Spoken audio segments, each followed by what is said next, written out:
Capcom resurrects a beloved IP, and it looks like I'm going to be getting fit for 2021. This and more with Play and Tell.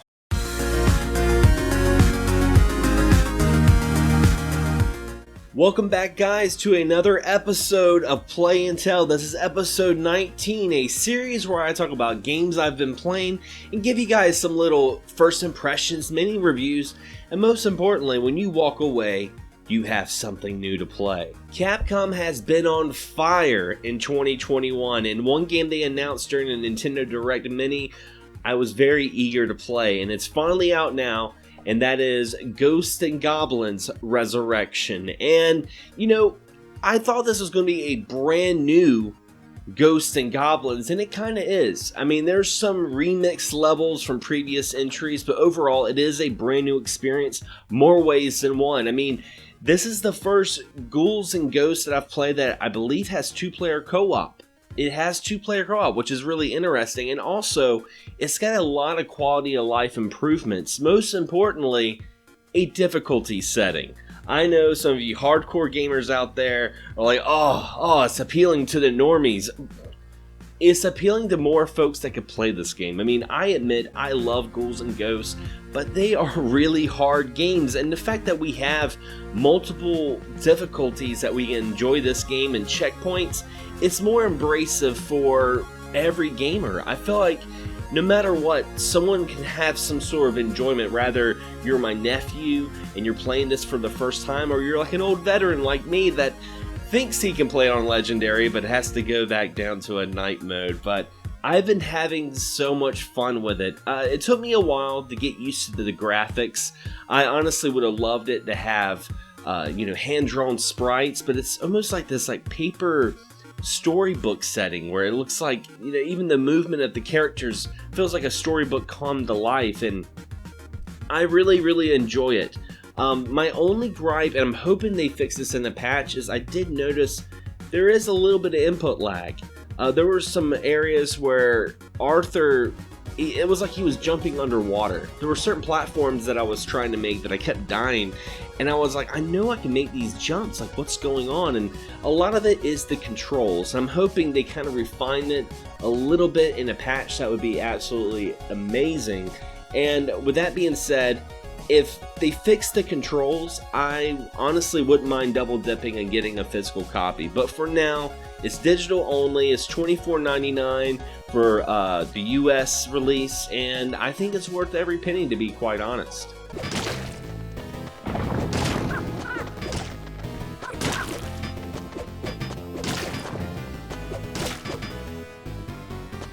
Battletoads is a game that many have been waiting for years, and when it finally came out, I heard a lot of folks weren't too happy with it. Mainly the art style, which has that modern Cartoon Network Toon Boom kind of vibe. Well, let me tell you, other than the style, the game itself is actually pretty good. I was surprised with the flow of movesets by each amphibian fighter. Now, the story goes, the Battletoads have been trapped in a fantasy simulator bunker for 26 years. The Battletoads have awakened and discovered they're no longer intergalactic heroes and have fallen into modern-day obscurity. In a bid to reclaim their glory, they set out to once again defeat their longtime nemesis, the Dark Queen. But when they confront the Queen, they end up actually teaming up with her to take down an evil alien race, who have not only stolen the Queen's powers, but also were the ones who trapped the Toads in the bunker. And the game has a great blend of sense of humor, also some mini games between stages that keep the beat 'em up segments from getting too stale. If you're like me and you've been on the fence, you'll find yourself having a blast like crashing a turbo bike.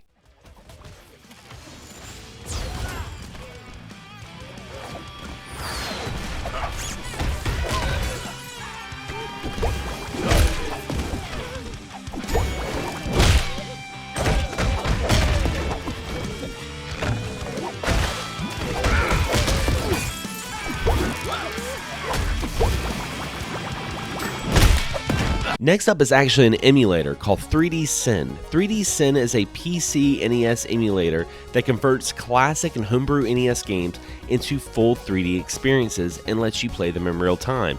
I found out about this years ago, but I saw a good sell on Steam, and I have to say I'm pretty impressed. The 3D Sin community is always improving ROMs for a better experience, and some games do play better than others.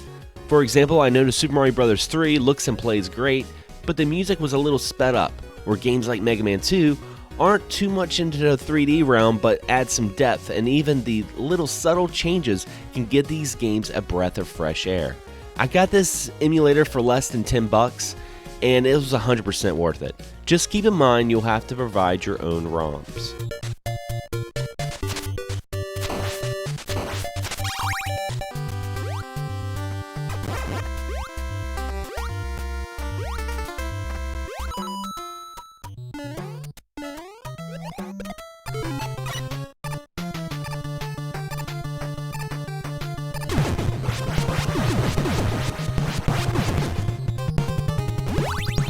So my good friend Mikey for Christmas gave me an interesting game on Switch, and that is RingFit Adventure.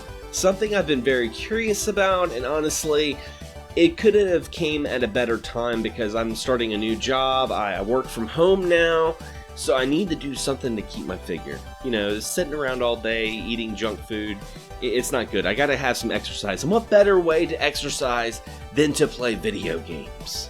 RingFit is very interesting because it's pretty much Pilates. It's Pilates with a Nintendo flair. I mean, there is a mode in this game that you can go and actually do the exercises and all that stuff, but what really makes this game shine is the adventure aspect, the almost like RPG aspect to it. That's right, this is an RPG fitness game. The story is you're playing as his adventure.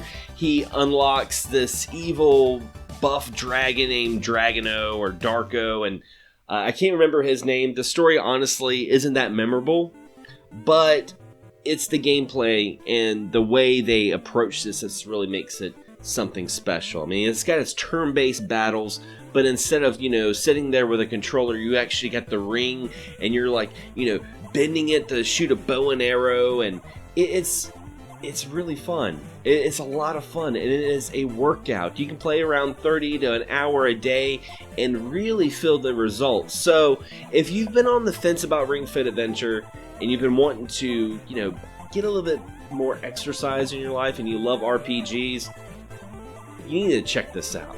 It's freaking awesome. Okay, keep it up. Well done. Wonderful. Okay, let's keep going! Well done! Your muscles look so happy! Super Mario 3D World was one of my favorite titles on the Wii U, but as much as I love that title, I was asking myself, like many others, do we need another Mario port on the Nintendo Switch? Well, this title actually has an extra mode separate from the base game with the Bowser's Fury, and that made me want to check out this title day one. Bowser's Fury, you're joined with Bowser Jr., wanting to stop a seriously angry and seriously huge Daddy Bowser as he rages around Lake Labcat, with some of the best Mario environments I've ever seen and offering some wonderful areas, each one containing missions to complete in exchange for Cat Shines, aka Power Stars. Bowser Jr. is an AI companion when playing solo, or a human player can control him. In solo mode, Bowser Jr. can be an helpful ally. You can even choose how helpful when starting the game. However, as a player too, the character can be kinda lackluster. There's no split screen, so Bowser Jr. can't stray far too long, and this kind of robs the second player of any real agency instead of they simply aid you. And even then, they don't really do much. Honestly, in the hands of a competent gamer, it feels like you're barely making a difference.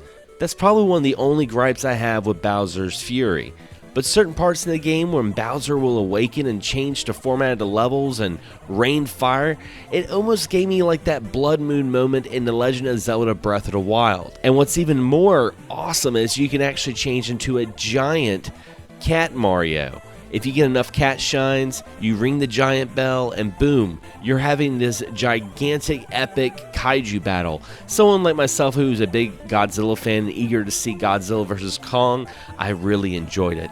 Now, if you've never played Super Mario 3D World on the Wii U, this is a collection you definitely need to check out. Also, Super Mario 3D World on the Switch offers online co-op and 4-player mode. So this is a pretty fantastic title to celebrate the 35th anniversary of our favorite Italian plumber.